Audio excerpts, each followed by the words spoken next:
अध्यक्ष महोदय,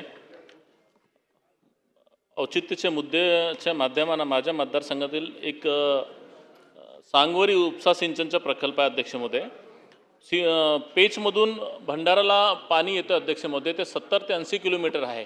त्याकरिता आम्ही 2020ला एक प्रस्ताव दिला होता की गोसेखर्च्या बॅकवॉटरच्या माध्यमानं भंडारा जिल्ह्यातील जे काही 7000 सिंचनाखाली जे शेती येते त्यांना इथूनच पाणी देण्यात यावं, आणि ते सर 2022ला मंजूरसुद्धा झालं, तत्वता मान्यता मिळाली।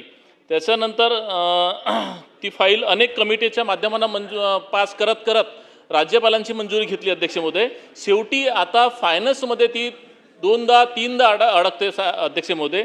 माझी आपल्या मार्फत शासनाला विनंती आहे की ती फास्ट ट्रॅकमध्ये ती फाईल करणं गरजेचं आहे, जेणेकरून प्रत्येक शेतकऱ्याला पाणी मिळेल। कारण भंडारा जिल्ह्यामधील भंडारा तालुका आणि मोहडी तालुका ह्या 2 तालुक्यात जवळपास 50 ते 60 गावाचा हा प्रश्न आहे, आणि जवळपास 7000 हेक्टर शेतीचा प्रश्न आहे अध्यक्ष महोदय।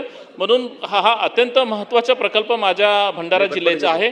म्हणून आपल्या मार्फत मी पुन्हा विनंती करतो की हा प्रकल्प विशेषतः मुख्यमंत्री साहेबांनी ह्या प्रकल्पाला पूर्ण करण्यासाठी फायनान्स डिपार्टमेंटशी बोलू, त्यांच्याकडे फायनान्स मंत्री पण आहेत, हे ताबडतोब जर निर्णय घेतला फायनान्स सेक्रेटरीला सांगून तो एसपीसी कडून आमचा 2 महिन्यामध्ये प्रकल्प टेंडर निघेल अशी आपणास विनंती करतो अध्यक्ष।